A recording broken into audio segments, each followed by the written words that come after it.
this seems to be sort of a debacle that's going on now. As I talked about originally, Ben Shapiro invited Alexandria Ocasio-Cortez to debate. It's something that's very odd because you don't really see, congressional nominees be debating pundits. It's not really a thing that you see, as in they go in and have some sort of a debate. That's not really a common thing because it's just not, it's just not usual. It doesn't really make any sense.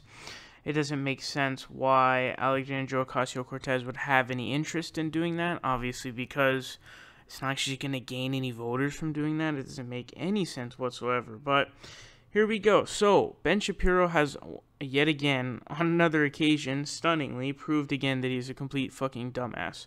And I don't know how else to put that. But here's the thing. So, essentially, what she did was she made a parallel to catcalling of getting an unsolicited, offer to a debate. Now, here's the thing. So, Ben Shapiro dug back and found this tweet from Alexandria Ocasio-Cortez that says, "My opponent seems to be avoiding a debate isn't acknowledging me. It's just the two of us. So weekend I stopped by his office, said hello, and asked for a debate in person. I'm the first congressional challenger in 14 years. The Bronx and Queens deserve to know their options." And Ben Shapiro snarkingly replied to this saying, "This sort of catcalling is unacceptable. I have been reliably informed." So, and, his fans, of course, just ate this up because they're complete idiots and complete, imbeciles and airheads and just dumbasses. I don't know how else to put it. But, dude, this is one of the, biggest false equivalencies on the planet Earth.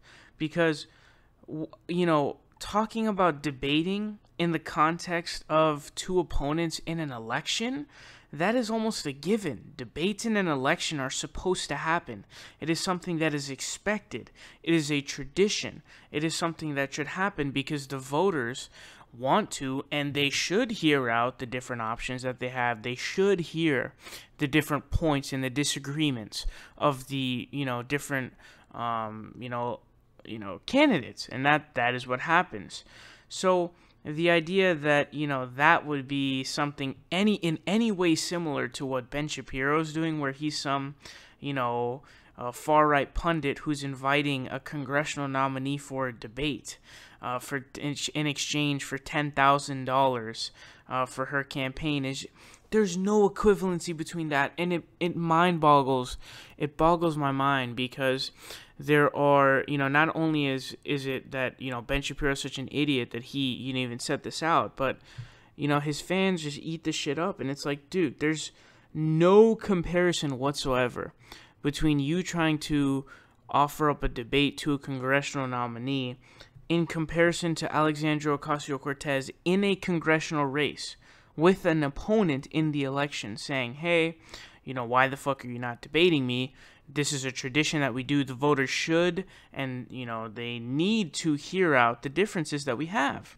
And obviously, Joe Crowley was dodging the debate.